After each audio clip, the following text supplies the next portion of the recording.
আলাইকুম রহমতুল্লাহি ওয়া বারাকাতুহু নাহমাদুহু ওয়া নুসাল্লি আলা রাসূলিহিল কারীম আম্মা বা'দ। একটু উঠায় দেন। মহান রব্বুল আলামিনের দরবারে লাখো কোটি শুকরিয়া যে আল্লাহ তাআলা শানুহু দয়া করে মায়া করে মুহাব্বত করে ভালোবেসে আজকের এই মাহফিলে আমাদেরকে আসার তৌফিক দান করেছেন। সেজন্য সবাই শুকরিয়া দান বলি আলহামদুলিল্লাহ। যাকে সৃষ্টি না করলে কুল কায়নাতের কোনো কিছুই সৃষ্টি করা হতো না।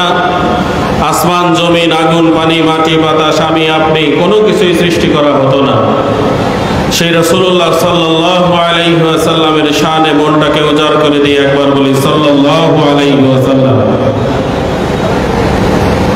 আসলে যারা মিলাদুন নবী নিয়ে কথা বলে তারা শুধু একটা জিনিসই মনে করে, মিলাদুন নবী যদি বাদ দেওয়া হয় তাহলে ইসলামই থাকে না। থাকে? মিলাদুন নবী যদি সাইড করা হয় ইসলামই থাকে না।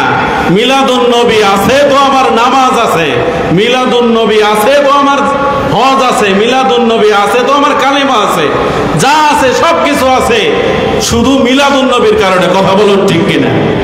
মিলাদুন নবী যদি না থাকে তাহলে কোনো কিছুরই অস্তিত্ব থাকবে না।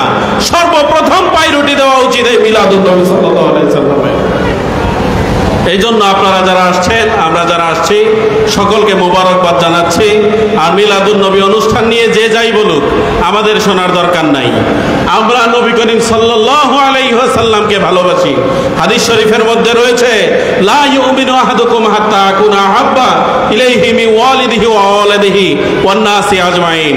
রাসূলুল্লাহ সাল্লাল্লাহু আলাইহি ওয়াসাল্লাম বলেছেন, ওই ব্যক্তি ততক্ষণ পর্যন্ত পূর্ণ মুমিন হতে পারবে না যতক্ষণ পর্যন্ত তার আপন পিতামাতা সন্তান সন্ততির চাইতে আমি নবী করিম সাল্লাল্লাহু আলাইহি ওয়াসাল্লামকে বেশি পরিমাণে ভালোবাসতে না পারবে। তাহলে আমরা নবীকে ভালোবাসতে চাই। কথা বলুন ঠিক কিনা? নবীকে ভালোবেসে তারপরে আমরা আমল করতে চাই। নবীকে বাদ দিয়ে আমরা কোনো আমল করতে চাই? আমি আর আলোচনা দীর্ঘায়িত করব না, যেহেতু আমাদের নির্ধারিত সময়ের অনেক পরে অনুষ্ঠানটি শুরু হয়ে গেছে। আপনারা সবাই এসেছেন, আল্লাহ তাআলা আপনাদেরকে কবুল করুন, রহমত দান করুন। ওয়া আখিরি দাওয়ানা আলহামদুলিল্লাহি রাব্বিল আলামিন। আসসালামু আলাইকুম ওয়া রাহমাতুল্লাহি ওয়া বারাকাতুহু।